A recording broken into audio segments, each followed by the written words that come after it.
देखिए, जब मैं यूसीसी की बात कर रहा हूँ तो सबसे ज़्यादा मुस्लिमों की परेशानी होती है।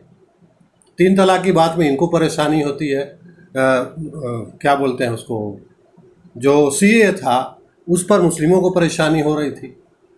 तो ये वो चेहरा बनाना चाहते हैं कि मुस्लिम जो है भारत के तमाम उन कानूनों का विरोध करते हैं। यूसीसी है क्या चीज़, कैसे आप इसके अगेंस्ट में लोग जा रहे हैं, क्यों जा रहे हैं, क्या कारण है? देखिए, मेरा अपना व्यक्तिगत मत है कि यूसीसी को लेकर के इतना जो है भयावह होने की ज़रूरत नहीं है। आर्टिकल 44 को अगर आप खंगालते हैं, देखते हैं, तो जिस तरीके से केंद्र सरकार ने यूसीसी को अभी परोसने का प्रयास जो कर रही है, शुद्ध रूप से इसका राजनीतिकरण है। क्योंकि आर्टिकल 44 स्टेट को अधिकार दिया गया है कि अपने राज्य के भौगोलिक स्थिति जो है, सामाजिक ताना बाना के अनुसार आप यूसीसी लागू करें। वहाँ जो अल्पसंख्यक समुदाय कोई भी हो सकता है, ट्राइबल्स हो, जैन हो, मुस्लिम हो, कोई भी हो, आदिवासी कुछ भी हो, उनकी जो कस्टमरी लॉ है, जो पर्सनल लॉज हैं, उनको ध्यान में रखते हुए चीज़ों को एडजस्ट करना। एडजस्ट शब्द बहुत व्यापक यहाँ पर है कि उसको समावेश कर करके चीज़ों को बैलेंस करनी है। लेकिन चूँकि देश में धर्म की राजनीति अभी की जो प्रवृत्ति है, लोगों का माइंड सेटअप ये है कि भाई चीज़ों को पोलराइज करना, ध्रुवीकरण करना, राजनीतिक ध्रुवीकरण। तो ये 24 की तैयारी मैं इसलिए कह रहा हूँ कि अगर इस पर अभी जोर दिया जाएगा तो सारे लोग उद्वेलित होकर सड़क पर उतर आएंगे, जो प्रभावित होंगे। और केंद्र सरकार चाह रही है कि लोग सड़क पर उतरें, ताकि जो इन 4.5 सालों में जो मेरा वोट बैंक बिखर गया है, ओबीसी खासकर, उसको मैं पोलराइज ध्रुवीकरण कर सकता हूँ। कि देखिए, जब मैं यूसीसी की बात कर रहा हूँ तो सबसे ज़्यादा मुस्लिमों की परेशानी होती है। 3 तलाक की बात में इनको परेशानी होती है। क्या बोलते हैं उसको, जो सीए था उस पर मुस्लिमों को परेशानी हो रही थी। तो ये वो चेहरा बनाना चाहते हैं कि मुस्लिम जो है भारत के तमाम उन कानूनों का विरोध करते हैं जिसमें ज़्यादातर लोगों की भलाई होती है। तो इनका हिडन एजेंडा ये है कि दिखाने को कुछ है और करने को कुछ है। लागू इनकी खुद ये नहीं करेंगे, मेरा ही अपने अनुमान व्यक्तिगत कि ये खुद लागू नहीं करेंगे। मैं आपको एक उदाहरण दे रहा हूँ सिंपल सा। उत्तर प्रदेश का चुनाव हो रहा था आज से 10 महीना पहले। तो उससे पहले एक माहौल बनाया गया उत्तर प्रदेश में, हम दो हमारे दो, परिवार नियोजन की बात कही गई कि जिनका 2 होगा उन्हीं को सरकारी नौकरी का लाभ मिलेगा, स्कीम्स के लाभ मिलेंगे। लेकिन क्या हुआ कि वहाँ के मुस्लिमों ने इसको सिरे से नकार दिया, खामोश रह करके। कोई इसका एहतजाज, कोई विरोध नहीं हुआ, कोई सड़क पर नहीं उतरे। बल्कि ये इसका नुकसान हुआ कि आरएसएस का जो थिंक टैंक लोग जो वहाँ काम कर रहे थे, उनको मैंने मुँह छुपाने की स्थिति पैदा हो गई। ओबीसी समाज में, हिंदू समाज में ही लोगों ने इसका विरोध कर दिया कि मान लीजिए कि मैं एक विवाह करता हूँ, मेरी पहली पत्नी से संतान नहीं उत्पन्न हुआ, तो मैं निसंतान तो नहीं रहूँगा, मैं दूसरी विवाह करना चाहूँगा। तो वो लोगों ने विरोध कर दिया। अब किसी का मान लीजिए कि एक पत्नी से 5 बेटियाँ हैं, वो चाहेगा कि भाई मेरा वंश और वारिस जिंदा रहे, तो वो भी चाहता है कि भाई मैं एक और शादी कर लूँ। शादी का सिर्फ अर्थ और तात्पर्य यही है यहाँ पे, अयासी और मोह भाया नहीं है कि वह अपने वंश को जिंदा रखना हर व्यक्ति चाहता है कि मेरे बाद मेरे संपत्ति का क्या होगा, मेरे चीज़ों का क्या होगा। इसलिए पुत्र रत्न की प्राप्ति का प्रयास करता है। तो यहाँ सबसे ज़्यादा विरोध उत्तर प्रदेश में उनके ही समाज के लोगों ने किया। योगी सरकार ने इसको ठंडे बस्ते में रख दिया। यूसीसी अभी यही है। ये देश की आज़ादी के बाद से, अगर गोवा की स्थिति को अगर हम लोग छोड़ दें, तो लगभग हर राज्य की भौगोलिक स्थिति अलग अलग है, सामाजिक ताना बाना अलग है।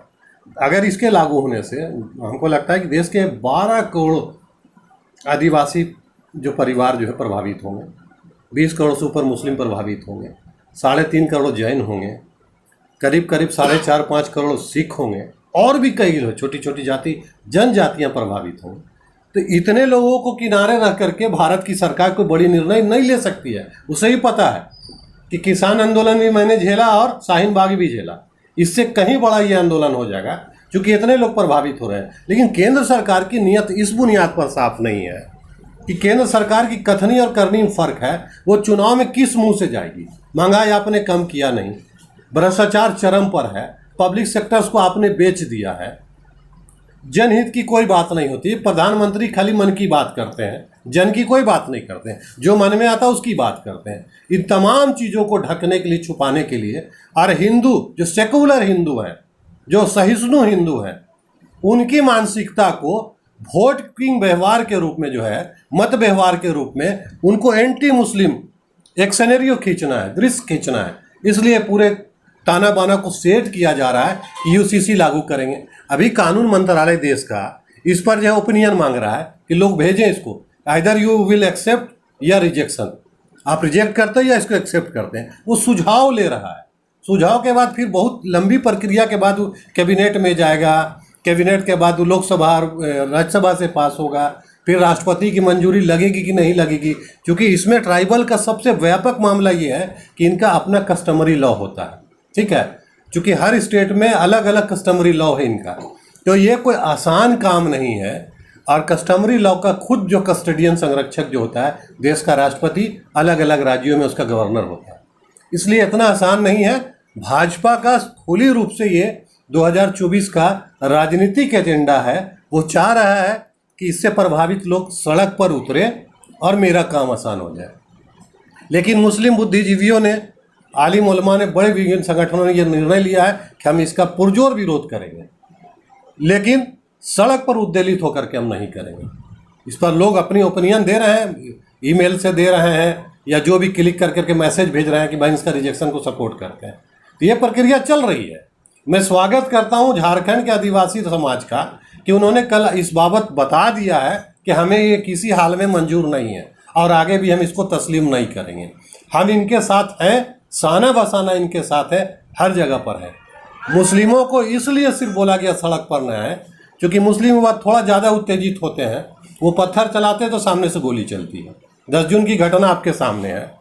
और भाजपा और आरएसएस को ये एक मसाला मिल जाएगा और इनको यही चाहिए कि मुस्लिम गलती करें और हम जो सेकुलर माइंड के जो हिंदू हैं उनको ये साबित कर देंगे कि देखिए ये हर चीज़ का विरोध करते हैं, ये संविधान के भी विरोधी हैं। इसलिए एक हिकमत के तहत ये निर्णय लिया गया है कि मुस्लिम रोड में उतर करके हिंसक आंदोलन के समर्थन नहीं करेंगे इस बार, बल्कि कानूनी तरीके से, शांतिपूर्ण तरीके से जो भी प्रोटेस्ट होगा हम यूसीसी का भरपूर प्रति में ये करेंगे। ये एक्चुअल में यूसीसी ये है, यूसीसी यही है जो मैंने आपको ब्रीफ किया। अच्छा, अगर हम बात करें इन दिनों अभी मध्य प्रदेश की जो घटना हुई है बीजेपी के द्वारा, जो बीजेपी नेता के द्वारा एक आदिवासी के ऊपर जिस तरह की शर्मसार करने वाली घटना हुई, इसके बारे में क्या कहेंगे? देखिए, ये आदिवासी या देश के दलित वर्ग के साथ ये पहली घटना नहीं है। ऐसी घटनाएं डेली हो रही हैं। चूँकि ये मीडिया में आ गया, एक बड़ा विषय बन गया। घटना वाकई निंदनीय है, अति निंदनीय है। आदिवासी समाज और यहाँ का हरिजन समाज जो ऊंचे जाति के लोग हैं उनसे बहुत ज़्यादा प्रताड़ित हैं। इस तरीके की चीज़ें बहुत आम है। आपके ऊपर पेशाब कर देना, आपको डैन प्रथा के नाम पर मल मूत्र खिला कर करके आपको नंगे घुमाना। मैंने कहा ना कि मॉब लिंचिंग देश में आज नहीं, 1, 2, 4, 5 सालों से नहीं है।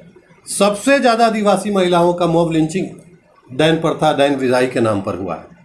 अगर किसी की ज़मीन किसी को हड़पना है तो संगठित रूप से प्रयास करते हैं कि इसको डैन विसाही बोलो, मलमूत्र खिलाओ, मार सामूहिक हत्या कर दो। ये जो है मध्य प्रदेश की घटना जो 3-4 दिनों से सुर्खियों में है, इसमें मेरा एक लाइन का कहना है कि भाजपा शासित राज्यों में एक ट्रेंड चल गया है बुलडोजर चला दो। आपने बुलडोजर चला दिया, इससे नहीं हो सकता, क्योंकि वो एक पार्टी विशेष का कार्यकर्ता भी है। इसलिए उसकी सिर्फ मकान को गिरा कर करके उसको एक पॉलिटिकल संरक्षण दिया गया है ताकि वहाँ के आदिवासी बिदक न जाएं, क्योंकि मध्य प्रदेश में एकदम चुनाव भी नज़दीक में। सिर्फ लिपापोती करने का प्रयास किया गया है। ये घटना सिर्फ ये नहीं है, ह्यूमन राइट्स का भी उल्लंघन है और इस पर जो है बहुत सटीक संज्ञान लेने की कोर्ट की ज़रूरत है। कोर्ट कॉन्ग्लिजेंस में ले तो उस व्यक्ति को सिर्फ ये अर्थदंड नहीं बल्कि सशरीर उसको दंड होनी चाहिए, ये मेरा मानना है। शनिवार को हरमू मैदान या कहें तो बीजेपी ऑफिस के सामने में प्रदर्शन होने वाला है, क्या कुछ कहेंगे इस प्रदर्शन के बारे में, लोगों से क्या कहना चाहिए? मुझे लगता है कि इसमें सारे लोगों को जो है इसमें आगे आना चाहिए और वो समाज भी जिसको लगता है कि हम प्रभावित नहीं होंगे तो आज नहीं वो कल रोएंगे। मैं उसका उदाहरण दे सकता हूँ। देश में 2-3 चीज़ आम थी, एक बाल विवाह, बाल मजदूरी और दूसरा डाइन प्रथा। हर चीज़ पर कानून बना, लेकिन हम देखेंगे कि 2 से 2.5% ही इन कानूनों से चीज़ें नियंत्रण में है। जो ये लोग सोच रहे हैं कि भाई हम प्रभावित नहीं हैं, वो कैसे प्रभावित होंगे। कल तक आपके यहाँ ये प्रोविज़न था, इस्लाम में 4 शादियों की इजाज़त दी गई है स्पेशल केस में, अलग अलग केस में, और चारों को समान रूप से आपको भरण पोषण सब कुछ करना है। इसमें वास्ट स्टडी की ज़रूरत है, व्यापक अध्ययन की ज़रूरत है। शॉर्ट में बताने का प्रयास कर रहा हूँ। हिंदू समाज में बहुत सारे लोग दूसरे जब विवाह करना चाहते थे तो कुछ समय के लिए वो कन्वर्ट होते हैं, मुस्लिम बनते हैं, फिर नामकरण करते हैं, मुस्लिम नाम रखते हैं, फिर निकाह करते हैं, सेफ जोन में आते हैं, एक छतरी के नीचे, सुरक्षित छतरी के नीचे आते कर लिए। उनसे पुत्र रतन हो ना हो एक उनका अलग सब्जेक्ट। लेकिन इस्लाम के इस जो पार्ट को जो है उन्होंने अपने आप को सबसे ज़्यादा संरक्षित किया कि यहाँ पे हमको फ़ायदा है। तो वैसे लोगों को जो ये सोच लेना चाहिए कि अगर यूसीसी लागू होता है तो 4 चीज़ें महत्वपूर्ण पॉइंट है। पहला कि शादी के नियम सब पूरे भारतवासियों के लिए एक सा होगा, 21 साल हो या 18 साल तय हो, एक ही शादी आप कर सकते हैं। जिनके यहाँ बच्चे नहीं होंगे दूसरी शादी की कल्पना नहीं कर सकते, क्योंकि संविधान आपको रोक देगा।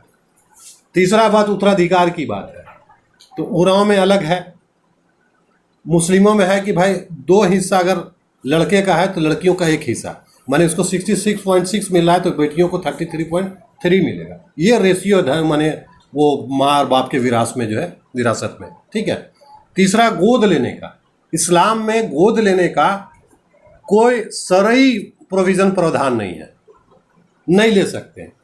अगर आप ले भी लिए हैं गोद तो पैतृक या मातृ जो उसको संपत्ति में उसका कोई अधिकार नहीं होगा, धन या संपत्ति में अधिकार है, इसलिए उसको खारिज किया जाता है। ले लें, आप कोई दिक्कत नहीं है।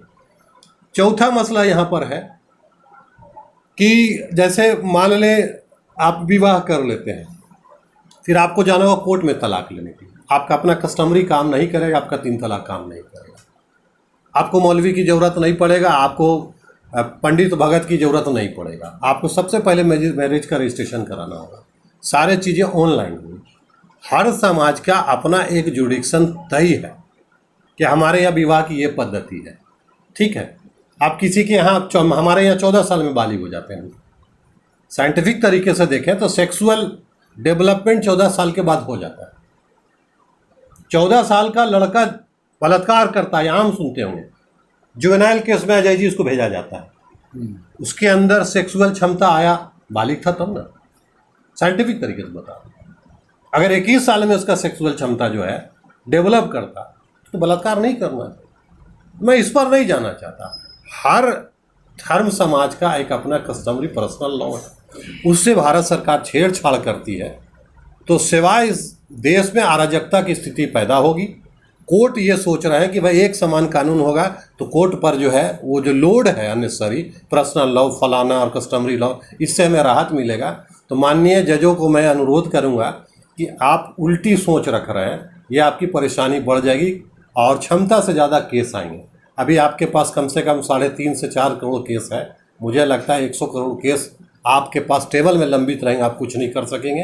इसलिए कुदरत का कानून जैसा चलता है वो बेहतर चलता है। मानव द्वारा बनाया गया कानून जो है वो कागज़ के पन्ने पर चलता है, जिसको आगे पीछे करके निपटाया जा सकता है। ये मेरा अपना सुझाव।